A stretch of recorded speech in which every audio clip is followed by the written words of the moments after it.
Wow, welcome back. It seems like I'm seeing a lot of new subscribers. It seems like I'm seeing a lot of guys coming to my channel because of AC problem. Is it already hot in Texas? Can someone update me about that? Well, welcome back to my channel. If you're coming here for the first time, you know how we roll. Subscribe to my channel. Here I discuss a lot about free tips on how to fix your car. The ones that are actually free. The ones that are not free, I monetize them. So do not crucify me for this. This is typically a two-way street. I help you fix your car and also promote my own business here. I can throw everything out there for free, so do not crucify me. Now, why is it that my car is not holding vacuum? I don't know how many of you who are asking this very question. Asking kind of question like that. My car AC system is not holding vacuum. So what does that mean when your car AC system is not holding vacuum? Is it supposed to be pulling vacuum? Why is it supposed to be holding vacuum? Okay. When your car AC system is not holding vacuum, what it means is that if you get a refrigerant inside it, they're gonna disappear. That's it. That's it. But on the other side, I know 99.9% of you guys who are watching this video is not interested in that very swift answer. You are still puzzling with more answers because it is not a consequence. You already know the consequences, but you want to know why it's not holding vacuum. I'm going to start by saying that there is a whole lot. Some cars have almost like 15 joints within the system. Some have 12, some have 10. And this joint which you're talking about here is being secured by rubber O-ring seals.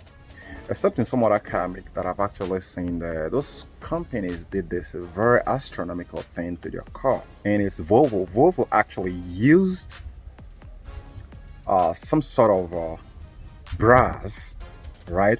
Brass to actually do their AC system brass on the copper.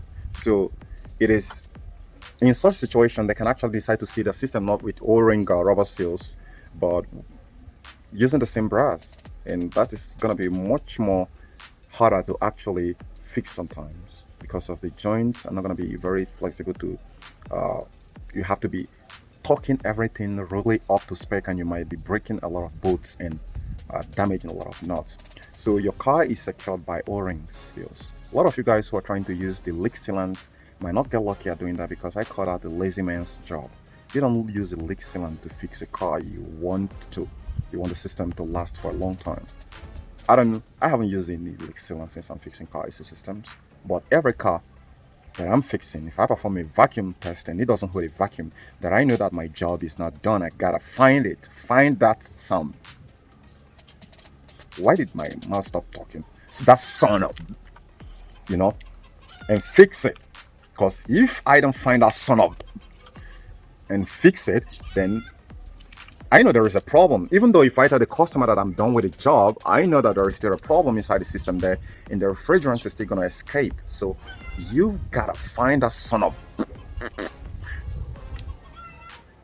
You've gotta find that, and find it and fix it, right? So now, when I mean it, there is a whole lot. You have seal there, seal here, seal here. And most often times it's not very easy as it sounds to actually find where this very leak is coming from, because aside the fact that some of your cars have up to 15 joints within the AC system circuitry here, there is a whole lot more. Some can take a whole lot of 20, all right, 20 joints. There are joints all over the place.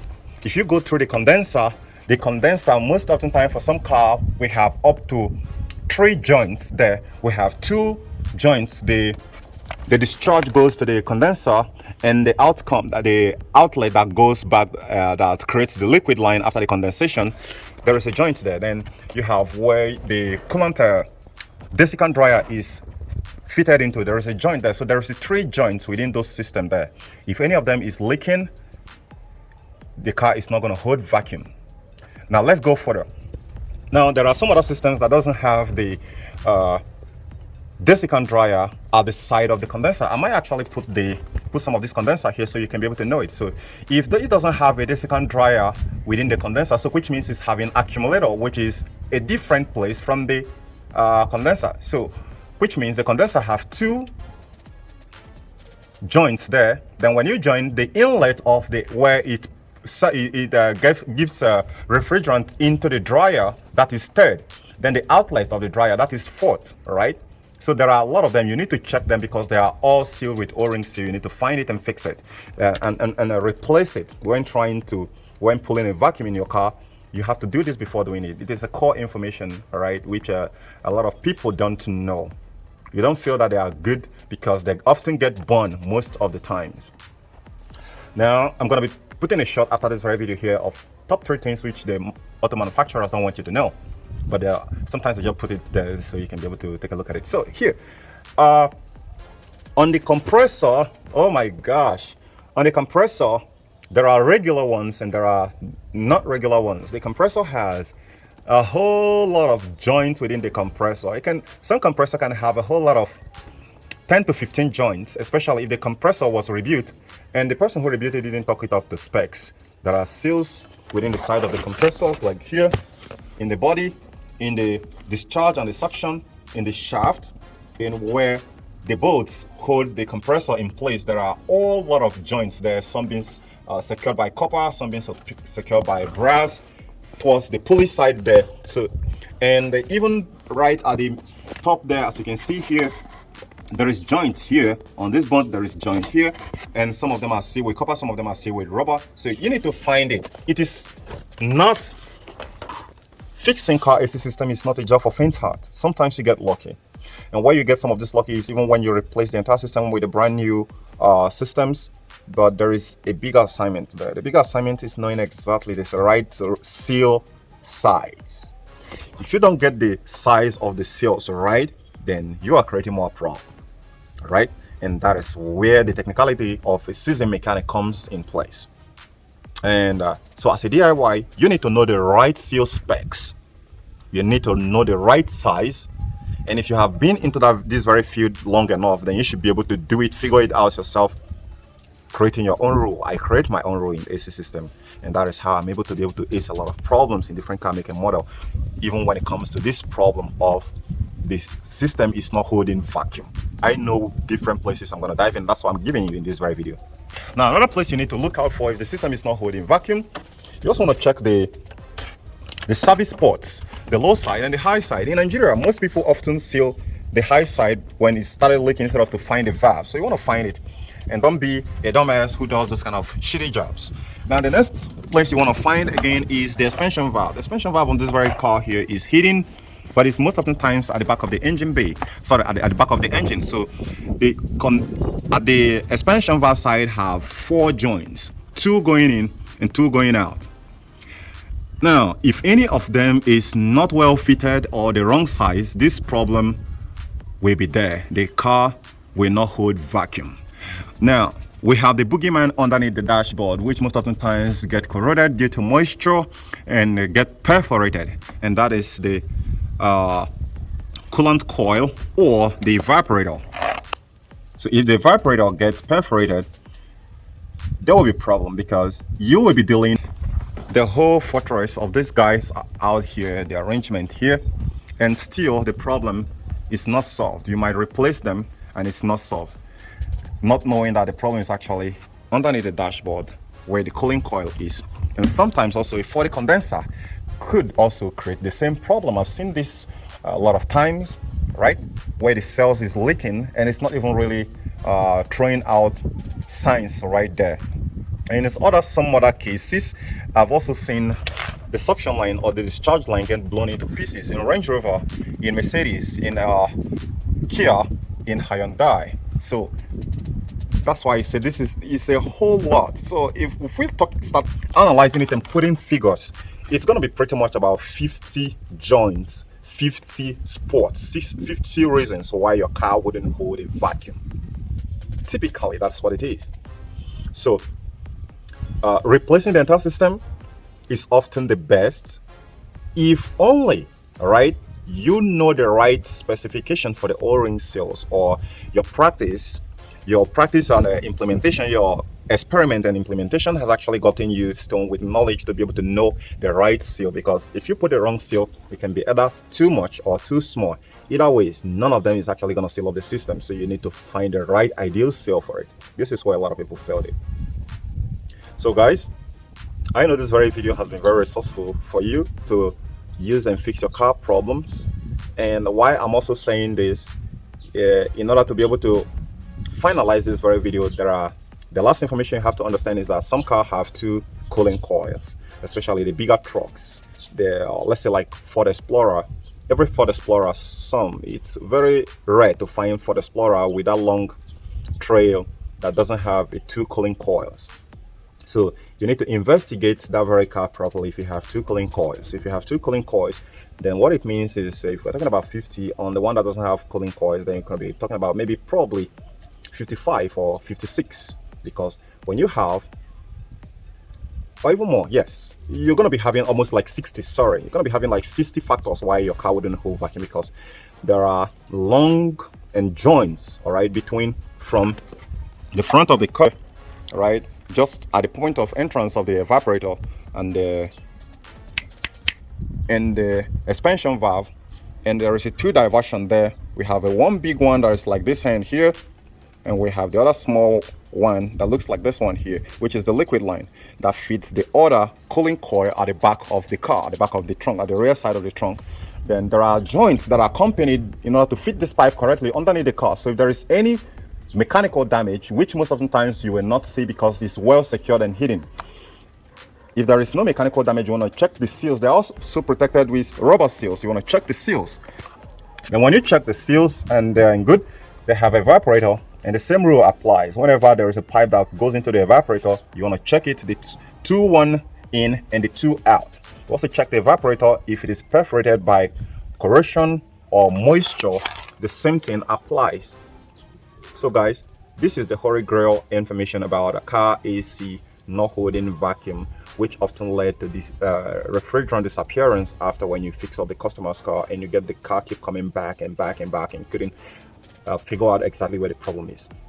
Now, some other time, if suppose the leak within the evaporator core is within the cells, and these cells, yes, either be it at the rear side of the cell or the front side of the cell, it's going to be very easy for you to spot. But I've come across some other cars that are leaking refrigerant that wouldn't hold vacuum, just like you were combing the whole place trying to find it. And it was actually from the in between the evaporator. Oh my gosh, it just got complicated more. And it was in between the evaporator and expansion valve, and this is not within the four joints of the expansion valve which I mentioned, because this very Nissan Rogue did something very stupid, but I wouldn't blame them though.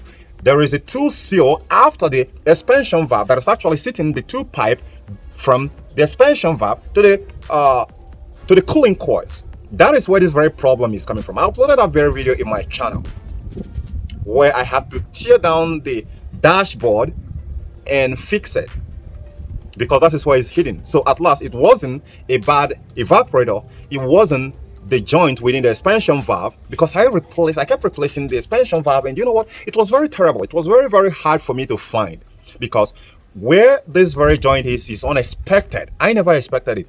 I have to use my special tools, hidden weapon, secret weapon, which I do when a renegade cars come to try to spoil my reputation, trying to knock me off, because in my record there is no car that rolled into my garage for AC problem that I didn't provide a long-lasting solution to. So when this one comes up, I have to start bringing the other demons of mine out, so we face it all together and know that this war is not going to end until when I solve the problem. That is when I'm going to say it's over, and at last I solve the problem. And this is the secret I'm sharing with you guys. So it's a whole lot. But the real deal there is attention to detail and knowing exactly what you're looking for, and also the sophisticated tools is very imperative. These sophisticated tools, I use it for some time, And to some point, I have left it in my box for almost 12 months. But when that problem surfaced, this one is huge, guys. You just getting a refrigerant inside it. I just gassed up, charged up the system with refrigerant, and it was working very fine. Just about an hour later, when I went to get a part from one part store, not even that very car, and I got back, this was really terrible because I just set up the system afresh. The compressor failed due to overheating. I posted it on my channel, and I set up the system afresh. The system was working fine, but I never pulled vacuum out of the system. I put a vacuum, but I never used the vacuum to actually check the leak. It's two different things, pulling a vacuum and using a vacuum to know if the system is having a leak, which is actually the main context of this very video and title. So I didn't use it to check for leak. I only pulled vacuum out of it and quickly charge it up.